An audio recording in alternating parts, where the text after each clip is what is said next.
Halo guys, para mahasiswaku semuanya. Jumpa kembali dengan Rinaldi Munir di dalam kuliah kriptografi. Pada video kali ini, kita akan membahas sebuah chipper yang tidak bisa dipecahkan yang bernama One Time Pad atau disingkat dengan OTP. Saya ucapkan selamat menyaksikan dan selamat belajar. Sejak zaman dahulu, para penemu algoritma kriptografi sering sesumbar menyatakan bahwa algoritma kriptografi yang dibuatnya itu sangat aman, sangat kuat sehingga tidak bisa dipecahkan, atau unbreakable chipper. Istilah unbreakable chipper ini merupakan klaim sepihak yang dibuat oleh kriptografer terhadap algoritma kriptografi yang dirancangnya. Namun kita sudah belajar dari beberapa materi sebelumnya, ya, terutama tentang kriptoanalisis, bahwa kebanyakan algoritma yang sudah pernah dibuat orang itu adalah breakable chipper. Artinya bisa dipecahkan. Contohnya Caesar chipper, Wegener chipper, Clever chipper, Enigma chipper, Hill chipper, Affine chipper, dan lain-lain itu sudah berhasil dipecahkan. Sehingga semua algoritma ini dianggap sudah kadaluarsa, sudah tidak aman untuk digunakan. Pertanyaan menarik yang sering dilontarkan orang adalah, apakah kita bisa membuat sebuah chipper yang tidak bisa dipecahkan atau unbreakable chipper? Apakah unbreakable chipper itu memang benar-benar ada? Jawabannya adalah ya, kita bisa membuat unbreakable chipper. Jadi unbreakable chipper itu memang benar-benar ada. Lalu apa syarat sebuah chipper itu disebut unbreakable chipper? Jawabannya adalah dua ini. Ya, sebuah chipper disebut unbreakable chipper apabila memenuhi dua persyaratan. Pertama, kunci yang digunakan untuk enkripsi dan dekripsi haruslah benar-benar acak atau truly random. Jadi, kalau misalnya enkripsi sebuah plaintext menggunakan barisan huruf-huruf kunci, maka barisan huruf-huruf di dalam kunci itu tersusun secara acak. Kedua, panjang kunci haruslah sepanjang plaintext. Jadi kalau plaintext-nya sepanjang 100 karakter, 100 huruf, maka kuncinya juga harus sepanjang huruf. Pada Wegener chipper, kita sudah mengetahui bahwa panjang kunci relatif pendek dibandingkan dengan panjang plaintext. Sehingga kunci itu diulang penggunaannya secara periodik. Nah, di sini ada kata-kata acak. Apa yang dimaksud dengan acak? Sebuah nilai ya, disebut acak apabila ia tidak dapat diprediksi. Artinya tidak dapat diprediksi kemunculan berikutnya, ya, dan tidak dapat diulang kembali pembangkitannya. Sebagai catatan bahwa pembangkit bilangan acak yang terdapat dalam prosedur komputasi, misalnya di dalam komputer atau di dalam bahasa pemrograman, ya, random generator, itu tidaklah membangkitkan bilangan yang truly random, tetapi membangkitkan bilangan yang semi acak atau pseudo random.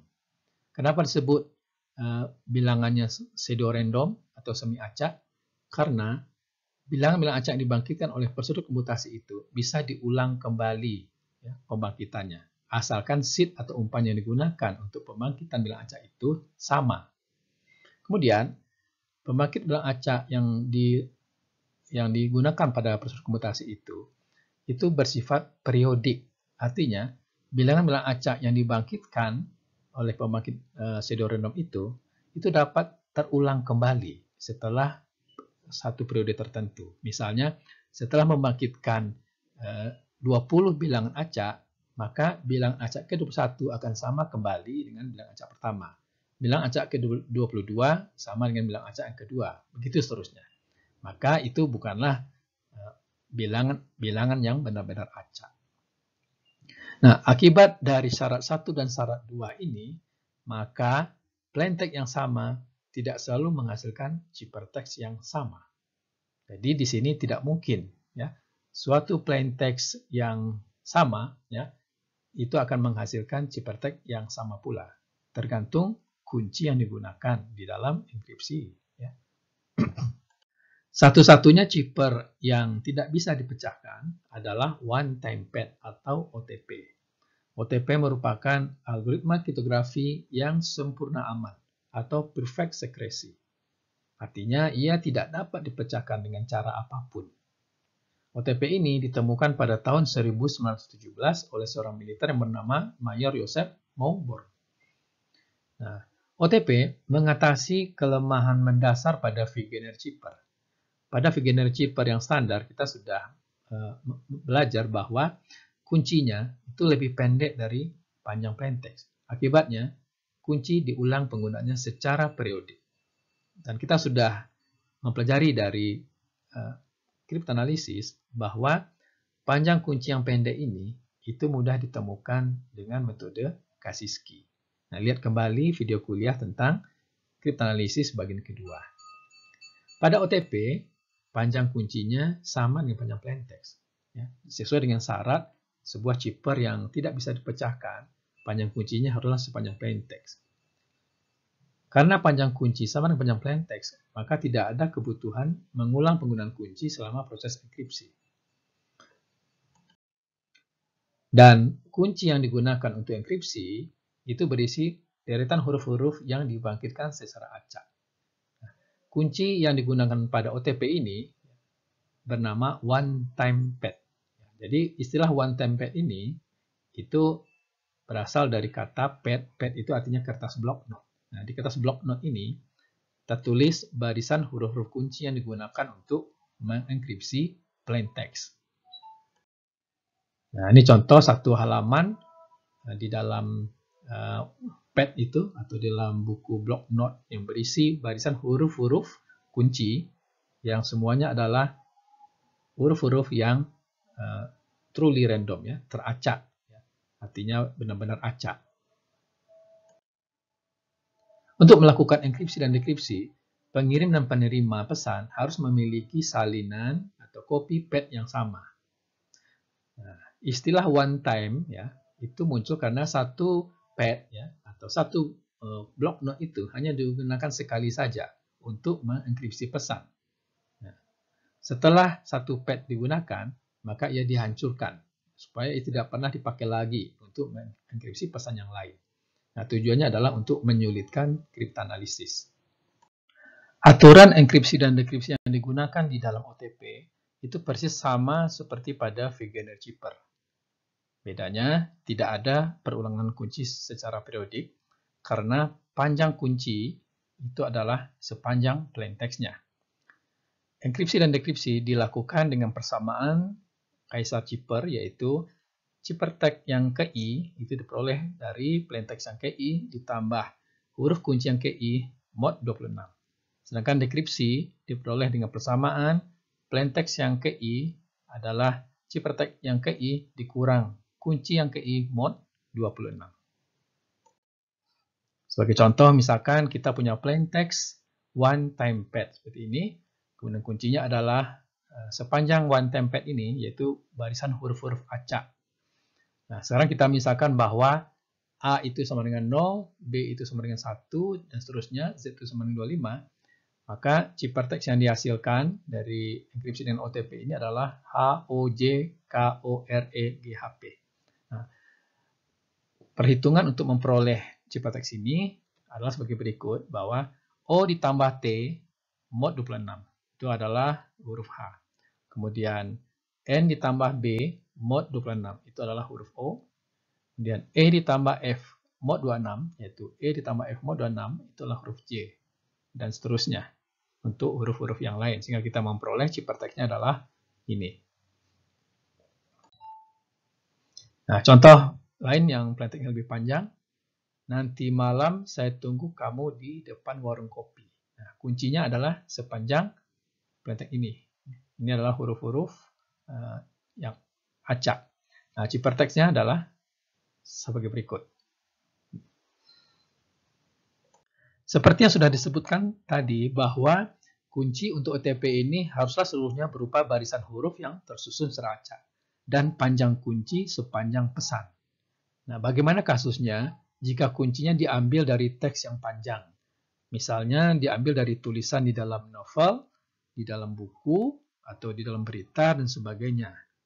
Maka jika itu kasusnya, tidak dapat dianggap lagi sebagai one-time pad, ya, sebab susunan huruf di dalam tulisan di buku atau di novel itu tidak tersusun secara acak.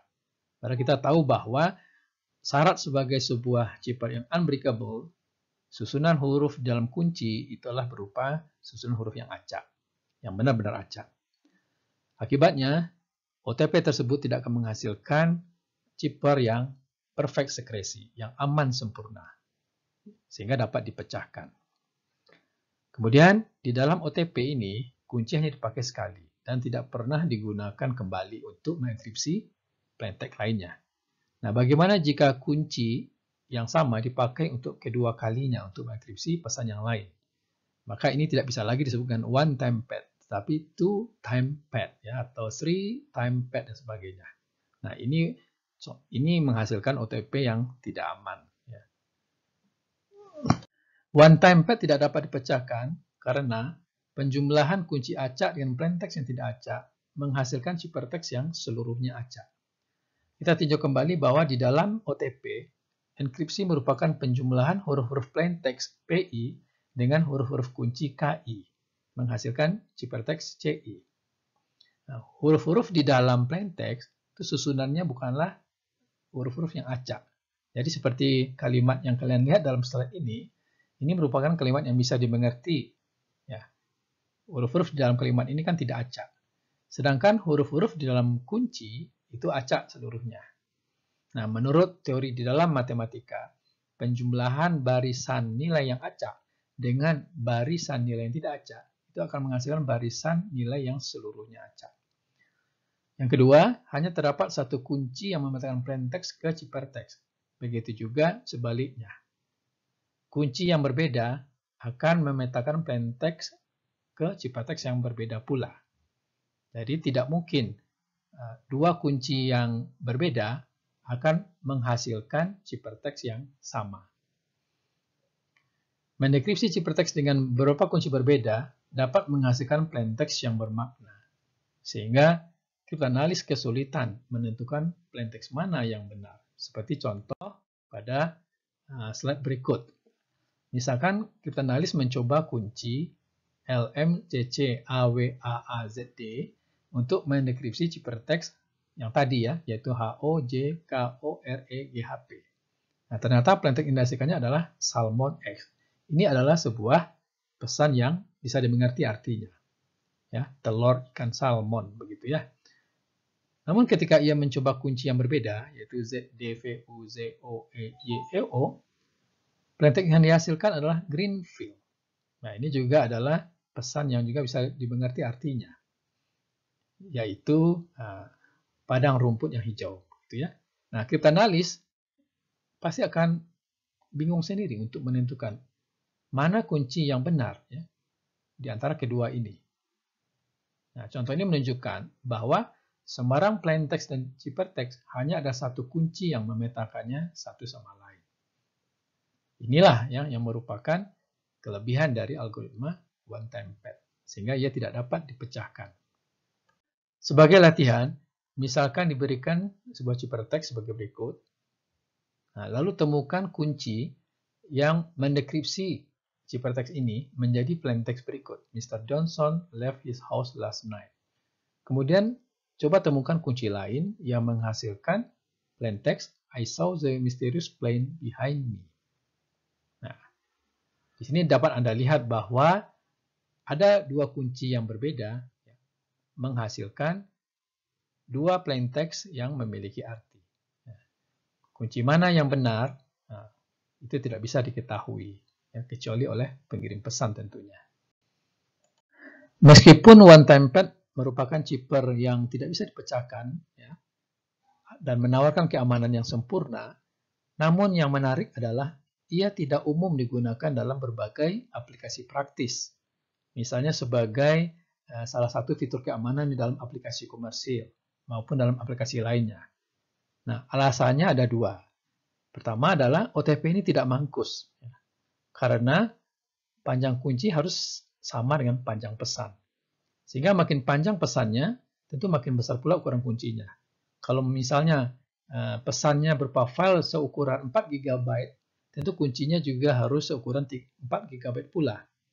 Nah, untuk membangkitkan jutaan atau miliaran huruf-huruf yang benar-benar acak, itu akan membutuhkan komputasi yang sangat berat. Yang kedua, ya, kenapa OTP ini tidak umum digunakan adalah karena kunci itu harus dibangkitkan secara acak, maka tidak mungkin pengirim dan penerima membangkitkan kunci yang sama secara bersamaan. Jadi pada komunikasi yang sinkron antara pengirim dan penerima, dua buah pihak, yaitu pengirim dan penerima, harus secara simultan membangkitkan kunci acak yang sama. Hal ini tidak mungkin, karena kunci yang acak itu tidak bisa dibangkitkan ulang. Ya. Tidak mungkin pengirim dan penerima akan membangkitkan barisan huruf-huruf kunci yang sama secara serentak. One-time pad hanya dapat digunakan apabila tersedia saluran komunikasi kedua yang cukup aman untuk mengirim kunci. Saluran komunikasi pertama itu untuk mengirim ciphertext. Sedangkan saluran kedua itu digunakan untuk mengirim kunci. Nah, saluran kedua ini harus benar-benar aman. Jadi kalau misalnya kita mengirimkan kunci one-time pad itu pada saluran publik, misalnya melalui internet, ya, itu tidak aman, ya, karena internet itu bisa diintersepsi. Apalagi kalau kita mengirimkan kunci melalui saluran publik lainnya, misalnya lewat surat atau misalnya melalui SMS, email, dan sebagainya, itu juga tidak akan aman. Nah, untuk mengirimkan kunci itu perlu saluran lain untuk mengirimkannya. Nah, saluran lain itu, yaitu saluran kedua ini, itu tidak boleh sama dengan saluran untuk mengirim pesan. Ya. Dan saluran kedua ini umumnya lambat, ya, dan mahal. Jadi misalnya di dalam penggunaannya, kunci itu dikirim melalui jalur lain, misalnya jalur darat, ya, memakai seorang kurir yang terpercaya dan tidak bisa dikenali. Ya, misalnya kurir itu adalah seorang agen spionase. One-time pad pernah digunakan pada masa lalu, antara lain pada Perang Dingin antara Amerika Serikat dengan Uni Soviet beberapa dekade yang lalu, yaitu sekitar tahun 40-an. Pada Perang Dingin itu, agen spionase Uni Soviet membawa kunci one-time pad, yaitu berupa blok tadi, ya, ke Amerika. Nah, kemudian pesan-pesan rahasia dienkripsi oleh agen spionase tersebut dengan one-time pad. Lalu ciphertextnya dikirim dari Amerika. Nah, di Uni Soviet, kunci OTP yang sama digunakan untuk mendekripsi ciphertext. Nah, jadi kunci ini terpisah, ya, pengirimannya, ya, dengan ciphertextnya. Seorang praktisi keamanan informasi, yaitu Steve Belovin, pernah mengatakan, ya, sebagai seorang praktisi, saya mengamati bahwa one-time pad secara teoritis tidak dapat dipecahkan, namun secara praktis sangat lemah. Ya, ini sangat berkebalikan dengan cipher konvensional yang secara teoritis dapat dipecahkan, ya, namun secara praktis cukup kuat, gitu. Jadi maksudnya one-time pad itu secara teoritis memang tidak bisa dipecahkan, namun pada prakteknya, ya, dia tidak banyak digunakan. Ini berkebalikan, ya, dengan cipher konvensional, ya, yang secara teoritis itu bisa dipecahkan, namun secara praktis dia cukup banyak digunakan. Nah, demikianlah pembahasan kita mengenai cipher yang tidak bisa dipecahkan, yaitu one-time pad. Saya cukupkan sampai di sini, ya. Saya ucapkan terima kasih dan selamat belajar.